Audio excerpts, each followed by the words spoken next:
Ed here with a Digital Digest, and today I wanted to share a quick unboxing and first look at the Maingear Element. Now, unlike the Lenovo P17 that I unboxed the other day, which is really, in my opinion, the ultimate creator's workstation, this is the workstation or gaming laptop for the rest of us. Budget friendly, price varies, but roughly around $1,500 direct through Maingear. You're looking at, I think, $1,650 for this build, and you can find it for less. But what you're getting, I think, overall is a great value. So before I get it out of the box, specifications. We've got a 17.3-inch Full HD 144 Hz panel, complemented by an Intel Core i7 10750H processor. That is the 6-core chip that still hasn't really been refreshed, but is still perfectly fine. We've got an NVIDIA GeForce RTX 2060 Max-P, so that is the most powerful variant of that chipset, 6 gigs of GDDR6 RAM, 32 gigs of DDR4 RAM in here, 1 terabyte NVMe SSD, and there is an additional NVMe slot for storage expansion. Wi-Fi 6, we've got basically everything under the sun in this build. It's just a matter of how much power do you really need. And there is a higher end version of this that I may end up taking a look at as well that sports the 8-core Intel CPU. Beyond that, it's got the 2070, and I know a lot of you out there are probably saying, come on, Ed, the 3080 machines are all shipping now. Why even bother with something from basically the previous gen tech? Well, the reason is that if you're going to look at it from a broad perspective, this is still an incredibly competent machine, very powerful. Maingear is a reputable manufacturer. One thing I will point out, though, is that this specific design that you're about to see, even though it's branded as a Maingear machine, is basically Intel's reference design. So that's something I like about it as well. It's often referred to as the Intel White Book or something to that nature, but as I just stated, it's really a reference design system that Intel puts together, and then manufacturers like Maingear can button it up and finish it off the way they want, from branding to the actual storage, RAM, all of those things. So very light, by the way. This comes in at 4.4 pounds. I'm not expecting stupendous battery life. I think it's actually rated, I think Maingear rates this at like 10 hours, but that's just runtime. You know, that's not actually doing anything. Again, not a synthetic benchmark, but something to be aware of. And there are other manufacturers that also, build this exact, again, Intel reference design with their own branding. Maingear, in my opinion, is the most trustworthy. I've purchased custom systems from them in the past. Granted, it was years ago, and the reason I purchased this, because I did purchase this, this was not sent over for review, is because, quite frankly, it was just too good to pass up. So, first thing we're looking at out of the box here is its fairly large power brick. I believe it's a 230 watt supply. And for me, for those of you that are wondering, this is going to live exclusively connected. So this is not something I plan on traveling with, but for those of you that do want to travel with something like this, I mean, I get it. I also don't get it. I would never want to carry around a machine this large, even though it's so light. But I mean, the power that you're getting with this, especially if you go with the slightly higher end model, but I think this one is good for the majority of users out there, it's really tough to go wrong. So the first thing you will see is the actual machine and the fact that it is a magnesium alloy, so that's part of the way they were able to get the weight to where it's at. So it's, as I've stated, 4.4 pounds. Let's go ahead, get this stuff out of the way. I can already tell you it feels well made. Before I peel off that sticker, let's just take a tour. In terms of I/O, it's also fairly robust. You can see we've got a micro SD card slot right there, so you do have a card reader, something that I really can't take anymore these days. Not having a card reader is a problem for me. 2 USB Type A ports. On the back of the machine, we have a Thunderbolt port, only one Thunderbolt 3 port, but that's better than none. You know, one of my beefs with all of the brand spanking new machines is that they're ditching Thunderbolt, in large part because AMD is on the rise. They're making great processors, but the lack of Thunderbolt is something for me when it comes to video editing. I'm not willing to go backwards in time. That throughput, sorry, I need it. HDMI out, it's not 2.1, so don't, erase your fantasies now. Of course, Ethernet, your power port, lots of ventilation, and that's going to be another interesting thing, is how cool does this machine run? We've got a Kensington lock, another Type A USB port, and then a dedicated mic and headphone jack, which is not something you see too often anymore. I mean, all too often these days, it's a combo jack. So I find that interesting. On the front, I believe there is a little LED strip, or this actually glows. It is I believe, a mechanical keyboard. Let's open it up. The webcam does support Windows Hello. Matte screen, no touch screen. There is the keyboard, fairly large trackpad. But one thing to be aware of is that the webcam is at the bottom. Now, for some of you, that's going to be a game breaker, because is that an ideal location? No, not really. It's the old up the nose cam. But again, if what you're after is the really best bang for the buck possible, I think it's hard to beat this machine. Now, they're just pointing out, looks like control of the lighting here. But let's go ahead and peel this off.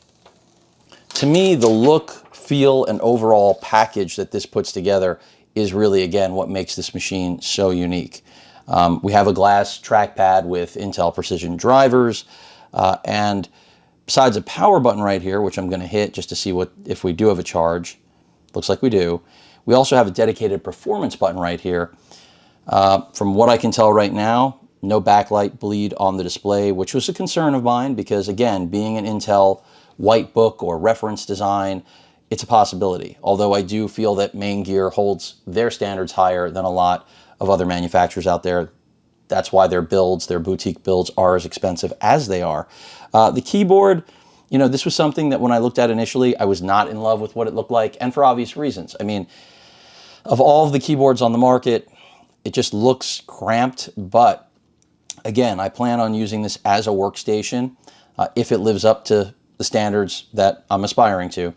And that's why also the fact that it only has a full HD panel wasn't a game breaker for me. If you follow my channel, you know I'm all about getting those 4K displays and really having OLED panels. But since what I really purchased this machine for was the fact that if I want it to be portable, it can, because of its weight. I mean, even with the power brick, you're still under 6 pounds. That Lenovo P17 is almost 8 pounds. I mean, it is 8 pounds with the brick. Then take into account the pricing on this. I mean, for this price, you're generally going to get pretty much trash. So getting a name brand like Maingear attached to an Intel reference design machine, build quality is good, by the way. It's not going to be a fingerprint magnet. I can already see that. Let's see if I can peel away this plastic.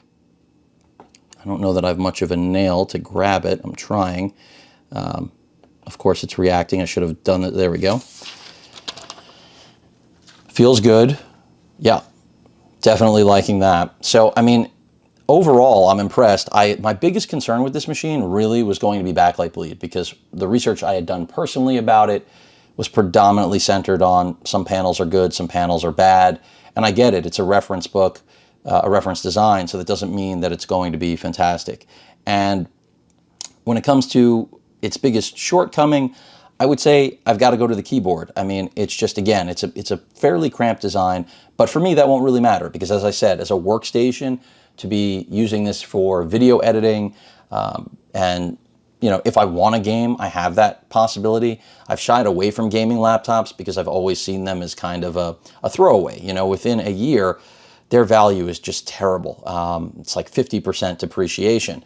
And for that reason, I stay away from it. But when you look at what you're getting in a build like this, or again, the higher end build that has the 8-core CPU and the 2070 max power, it's really hard to beat, especially when you can throw in an additional NVMe. I'll likely put a 4 terabyte in here if this suits my needs. If not, I may end up going to the other Maingear that I mentioned, which is the one with the 8-core processor and the 2070. Let's go ahead and remove this as well. And again, to me, this is all about the design. How hot it's going to get, that's a whole nother story. See if I can get this off. I don't believe this lights up or anything, which that's another thing I really like about this design, is that we're not looking at some obnoxious thing. We're looking at something that I think directly takes its design cues from something like Razer, but without, I'm not going to call it the Razer tax, but the Razer pricing. And everything I've read about its thermals are pretty good. Now, will fans get loud? I assume they will, but even still, if they get loud, I plan on using this for a very particular purpose. And if you don't need touchscreen, if you don't need a name brand from a large manufacturer, then this is the way to go. Now, one thing to be aware of, if you purchase this directly from Maingear, you will have support from Maingear. If you purchase it from companies like Amazon, Micro Center, which are other retailers, I believe the warranty then falls on those retailers. So be aware of that. As always, I try to give all of you as much information as possible. This is something I came across while doing my own homework regarding this. For those of you that are curious about the one-handed test, it passes. I think the only thing that, as I've stated, that concerns me is the keyboard. But in terms of usability, you know, we're going to see the trackpad is very nice, certainly large enough, but you know, key travel isn't bad. It's just, again, I'm in love with the HP keyboards that I've been using. I mean, we also know Lenovo really arguably has the best reputation in the business for that. But if that's my biggest qualm with this machine, it's not much of one. Also, the RAM is user upgradable in here, like most gaming laptops, if they aren't an Alienware, where they like to solder them on because, you know, they're really trying to keep that profit alive. But yeah, it's a nice machine. So far, I mean, I'm going to put it through the paces. I'm going to see how it performs when it comes to gaming, video editing, all that stuff. And if the biggest bottleneck on here is that 6-core 10750H, remember, there are a ton of machines with that CPU right now on sale for around the same price as this, but you will not be getting necessarily the 2060 in its Max P design, full wattage. You will not be getting 32 gigs of RAM, and you will not be getting a 1 terabyte NVMe out of the box. You also won't have upgradability with another NVMe slot. The Wi-Fi 6 you may or may not have. I mean, that's why I like this. It's a modern machine. I don't feel like I'm buying something dated. It's still completely relevant. And for most users, this is going to be more than enough. And if you find it at the right price, I think it ultimately is a steal. But this is just an unboxing and a first look. Again, build quality looks good. I like what I see. Hopefully, it's enough performance that I don't end up feeling like, you know, I want to scoop up the higher end version, which again, that one I think Maingear retails for over $2,000, and understandably, because if it wore the Razer brand name or, you know, Asus brand name, it would probably be over $3,000. So I'll call this one a workstation for everyone, as opposed to the P17, which is a military grade workstation for very few. Any questions or comments about the Maingear Element, please feel free to post them. Hit that like button, and as usual, please feel free to subscribe, and please stay safe. Later.